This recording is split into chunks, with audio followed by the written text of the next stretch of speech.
आज के इस वीडियो के अंतर्गत देखिए, आज हम कक्षा 8 के विषय विज्ञान के अध्याय 2 सूक्ष्म जीव मित्र एवं शत्रु से प्रश्न देखने वाले हैं कि प्रतिजैविक क्या है, प्रतिजैविक लेते समय कौन सी सावधानियां रखनी चाहिए। तो आज की इस क्लास में हम इस प्रश्न के आंसर को देखेंगे कि प्रतिजैविक क्या है और प्रतिजैविक लेते समय हमें कौन कौन सी सावधानियां रखनी चाहिए। तो चलिए समझते हैं इस प्रश्न का आंसर।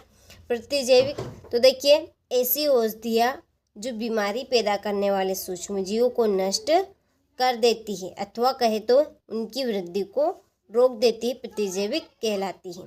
ठीक है, प्रतिजैविक किसे कहेंगे कि ऐसी औषधि, ऐसी जड़ी बूटियाँ जो बीमारी पैदा करने वाले सूक्ष्म जीवों को नष्ट कर देती है अथवा उनकी वृद्धि को रोक देती है, उन्हें हम क्या कहेंगे? प्रतिजैविक कहेंगे।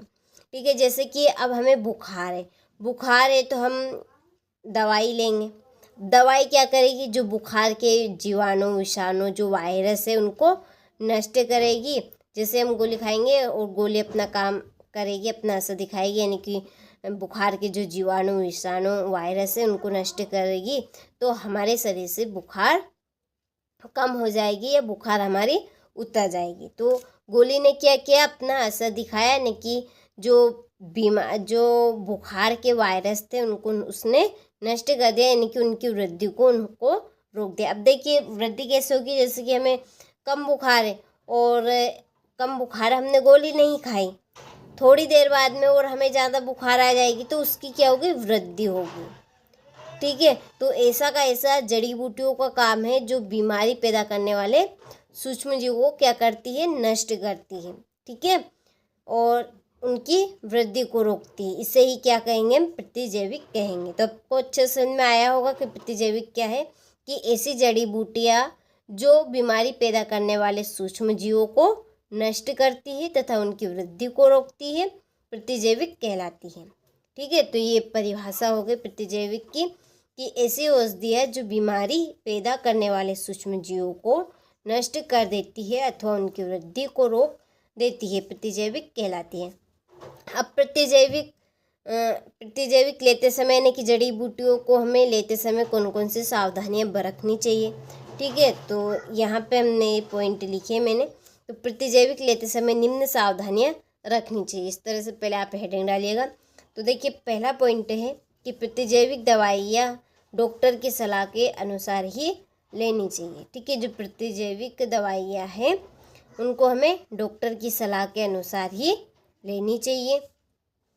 दूसरा पॉइंट है, आवश्यकता न होने पर प्रतिजैविक का उपयोग नहीं करना चाहिए। ठीक है, अब आपको बुखार ही नहीं है और बुखार नहीं, आपके हाथ पे पैर हाथ पग, ठीक है, दुख रहे हैं, आपने गोली खा ली, ये तो सही बात है, आपके पैर हाथ पग दुख रहे तो आपने गोली खा ली। यदि आपके नहीं दुख रहे और आपने दर्द की गोली खा ली तो ये तो गलत है। अब आपको उसकी आवश्यकता है ही नहीं, तो आप गोली क्यों खाएंगे?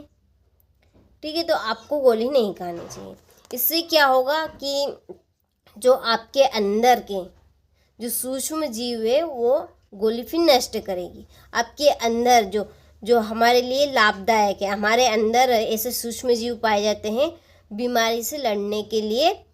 ठीक है, हमारे अंदर सूक्ष्म जीव पाए जाते हैं बीमारी से लड़ने के लिए, तो वो प्रतिजैविक अनावश्यक कार्य से लेने से प्रतिजैविक जो अंदर हमारे बैठे हुए सूक्ष्म जीव है उनको नष्ट कर देगी।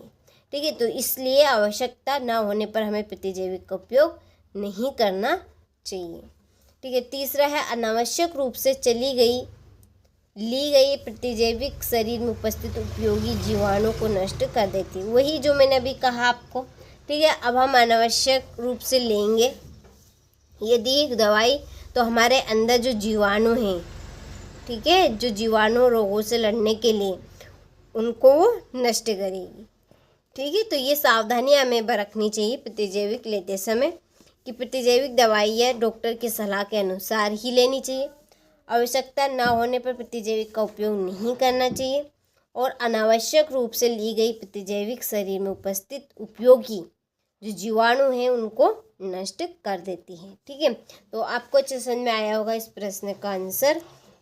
तो ये है आपकी प्रतिजैविक की परिभाषा और ये प्रतिजैविक लेते समय कौन कौन सी सावधानी हमें बरतनी चाहिए। तो यहाँ से आप स्क्रीनशॉट ले और अच्छे से कंप्लीट करें। चलिए, तो मिलते हैं आपसे अगले वीडियो में इसी तरह के महत्वपूर्ण प्रश्न के साथ।